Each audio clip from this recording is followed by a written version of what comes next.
নমস্কাৰ সকলোকে স্বাগতম জনাইছো মোৰ ইউটিউব চেনেলটিলৈকে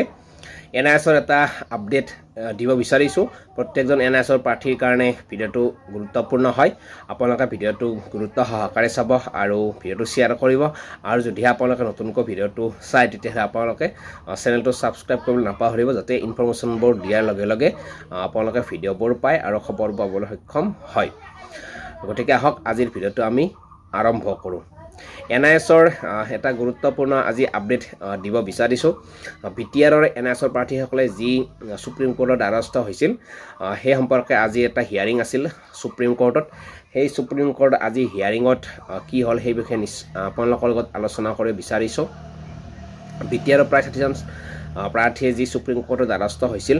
আৰু আজিৰ এটা গুৰুত্বপূৰ্ণ হিয়াৰিং আছিল আৰু এই গুৰুত্বপূৰ্ণ হিয়াৰিংটোত বিশেষ তেনেকুৱা একো ফলাফল নোলাল পুনৰ ডেট পিছুৱাই দিয়া হৈছে পুনৰ নেক্সট উইকলৈকে ডেট পিছুৱাই দিয়া হৈছে 5 তাৰিখ নে 7 তাৰিখ কোনোবা তাৰিখত নেক্সট যি উইকৰ 5 তাৰিখ নে 7 তাৰিখে বিটিআৰৰ পুনৰ শুনানি এটা হ'ব বিটিআৰৰ এনআইএছৰ প্ৰাৰ্থীসকলে যি কেছ কৰিছিল সুপ্ৰিম কোৰ্টত সেই কেছটো পুনৰ শুনানি নেক্সট উইকত হ'ব গতিকে সেইদিনলৈকে বিটিআৰ এনআইএছৰ প্ৰাৰ্থীসকলেও অপেক্ষা কৰিব লাগিব যেহেতু বিটিআৰত নিযুক্তি হৈ গৈছিল আৰু তাত এনআইএছৰ প্ৰাৰ্থীসকলক নৰখাৰ কাৰণে যিসকল প্ৰাৰ্থী কাট অফৰ ভিতৰত পৰে সেই কাট অফৰ ভিতৰত পৰা প্ৰাৰ্থীসকলক নৰখাৰ কাৰণে যেহেতু ভেৰিফিকেশ্যনটো মাতিছিল বিটিআৰৰ সেই নিযুক্তি প্ৰক্ৰিয়াত তাৰপিছতো কিন্তু মেৰিট লিষ্টত নাম নৰখাৰ কাৰণে বিটিআৰৰ প্ৰাৰ্থীসকলে সুপ্ৰিম কোৰ্টৰ দ্বাৰস্থ হৈছিল আৰু সুপ্ৰিম কোৰ্টৰ দ্বাৰস্থ হোৱাৰ পিছত দুটাকৈ হিয়াৰিং হৈ গ'ল আৰু এই দুটা হিয়াৰিঙত বিশেষ তেনেকুৱাকৈ কোনো ধৰণৰ ফলাফল নোলাল আজিও যি হিয়াৰিং আছিল আজিও বিশেষ তেনেকুৱা ধৰণৰ কোনো ফলাফল ফাইনেল ফলাফল নোলাল আৰু নোলোৱাৰ কাৰণে নেক্সট উইকলৈকে পুনৰ এটা শুনানি পিছুৱাই দিয়া হৈছে আৰু সেইদিনা হয়তো ফাইনেলো হ'ব পাৰে নকওঁ যে হ'ব বা নহ'ব গতিকে সেইদিনা আমি আশা কৰিছোঁ ফাইনেল হ'ব গতিকে এনআইএছৰ প্ৰাৰ্থীসকলে পুনৰ সেই নেক্সট উইকলৈকে অপেক্ষা কৰিব লাগিব আৰু অসমৰো যি প্ৰাৰ্থীসকলে যি 5550 পদৰ কাৰণে ন্যায়ালয়ত দ্বাৰস্থ হৈছিল সেইসকল প্ৰাৰ্থীৰ অহা 8 তাৰিখে 8 মে'ত পুনৰ হিয়াৰিং হ'ব গুৱাহাটী উচ্চ ন্যায়ালয়ত সেইদিনলৈকে অপেক্ষা কৰিব লাগিব গতিকে বিটিআৰৰ যি কাট অফৰ ভিতৰত পৰা প্ৰায় 60জনমান প্ৰাৰ্থীয়ে ন্যায়ালয়ৰ দ্বাৰস্থ হৈছিল সুপ্ৰিম কোৰ্টৰ সুপ্ৰিম দ্বাৰস্থ হোৱা প্ৰাৰ্থীসকলৰ কাৰণে যিসকল এনআইএছৰ প্ৰাৰ্থীসকল আজিৰ শুনানিটোৰ কাৰণে অপেক্ষা কৰি আছিল সেই শুনানিটোৰ ফলাফল আজি বিশেষ তেনেকুৱা ধৰণে কোনো ধৰণৰ ফলাফল নোলাল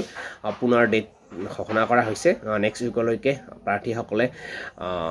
অপেক্ষা কৰিব লাগিব নেক্সট উইকত আপোনালোকৰ হিয়াৰিঙত যি হয় সেইটো আপোনালোকক নিশ্চয় জনাম গতিকে আজিৰ যিটো এনআইএছৰ আপডেট সেই আপডেটটো আপোনালোকক দিলোঁ আৰু অসমৰ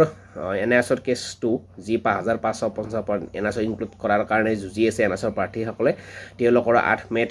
আছে গুৰুত্বপূৰ্ণ হিয়াৰিং হয়তো সেইদিনা ফাইনেল হ'ব পাৰে আশা কৰিম সেইদিনাই ফাইনেল হৈ যাওক আৰু আমিও আশা কৰোঁ যে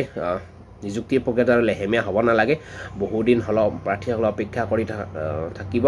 গতিকে 8 তাৰিখে লাষ্ট তাৰিখ হওক সেইটোৱে বিচাৰিছোঁ 8 মে' গতিকে বিটিআৰৰো সেইদিনাই শেষ হওক অসমৰো শেষ হওক সেইটোৱে বিচাৰিছোঁ গতিকে আজিৰ আপডেট এইটোৱে যে বিটিআৰ আজি যি হিয়াৰিং আছিল সুপ্ৰিম কোৰ্টত সেই সুপ্ৰিম কোৰ্টৰ হিয়াৰিংটো আজি বিশেষ ফাইনেল কোনো ধৰণৰ ফলাফল নোলাল